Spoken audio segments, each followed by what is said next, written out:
waxaa maanta magaalada Boorame ee xarunta gobolka Awdal soo gaaray wafdi ballaaran oo horkacayo gudoomiyaha xisbiga kulmiye oo ay weheliyaan wasiirka wasaaradda madaxtooyada Soomaaliland iyo sidoo kale wasiirka maaliyadda, wasiirka waxbarashada, wasiirka xiriirka golayaasha, wasiirka wasaaradda caafimaadka iyo sidoo kale wasiirka wasaaradda shaqada iyo arrimaha bulshada. wafdigani oo ujeedadiisu daarnayd sidii daawooyin kala duwan ay u gaarsiin lahaayeen ku dhawaad 1,000 qof oo soo ritay cudurka shuban biyoodku oo ku nool gudaha magaalada Boorame ee xarunta gobolka Awdal.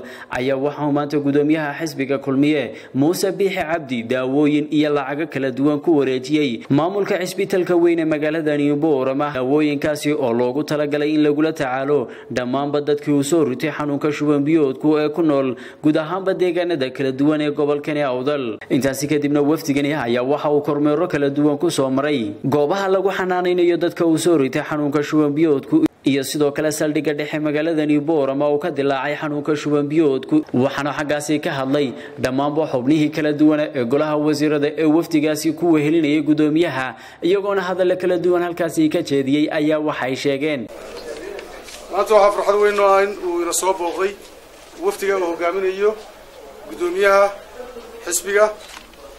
wafdigu waxay u socdeen inay eegaan oo kormeeraan hawlaha xanuunada ay naga tageen abaaruhu ee ugu weyn yahay shuban biyood.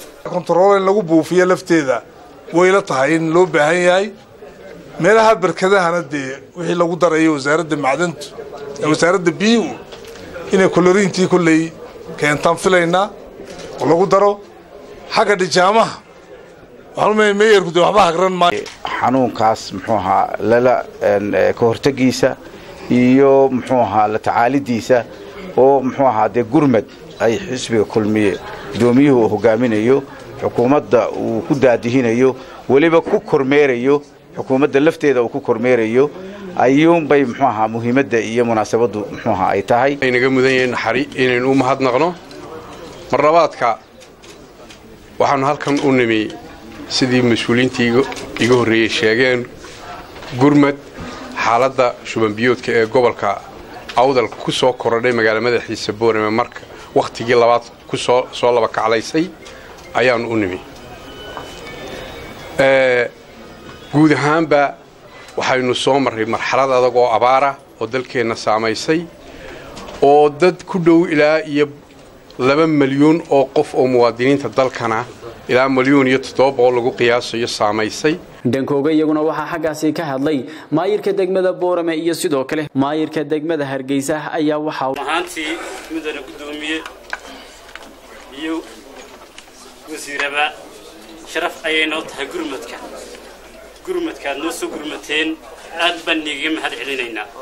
run ahaantii waa mid aan niga filaynay. waftiga uu hogaaminayo gudoomiyaha ahna musharaxa xisbiga kulmiye waxa weeye waa gurmad ballaaran oo loogu soo talagalay in loo soo gurmado dadka walaalaha ayaga ee Awdal ee shuban biyoodku haleelay. waxa laali wixii deeqaanu sidnayna waxa wareejin doona gudoomiyaha. geestiisa isaguna waxaa xagaasi ka hadlay gudoomiyaha xisbiga kulmiye ee gobolkani Awdal ayaa waxa uu sheegay ahna murashaxa madaxweyne ee xisbiga kulmiye Mujaahid Muuse Biixi Cabdi wuxuu baaq u jeediyay taageerayaasha xisbiguna baaqii uu jeediyay gudoomiyuhu waa ka soo jawaabeen.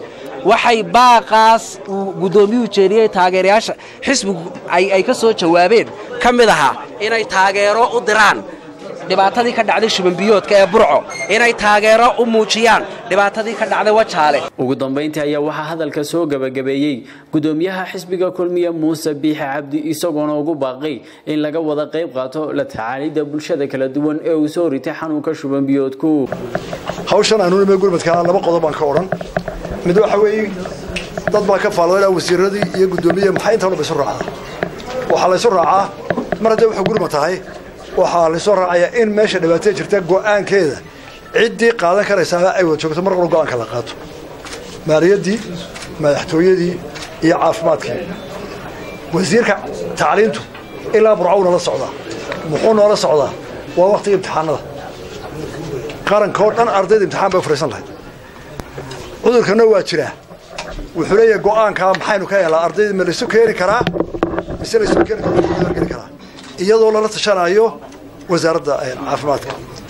wasiirada kale ee gobolka deegaanka waxay u yimaadeen inay xoogaal ka noqdaan kana howlgalaan wacyigelinta iyo dadku waxay tabanayaan gobolkooda kastaba haatee socdaalka wafdigani ayaa waxa uu daaranaa sidii looga qayb qaadan lahaa xanuunka shuban biyoodka oo marba marka ka dambaysa ku sii faafaya guud ahaanba deegaanada kala duwan ee gobolkani Awdal.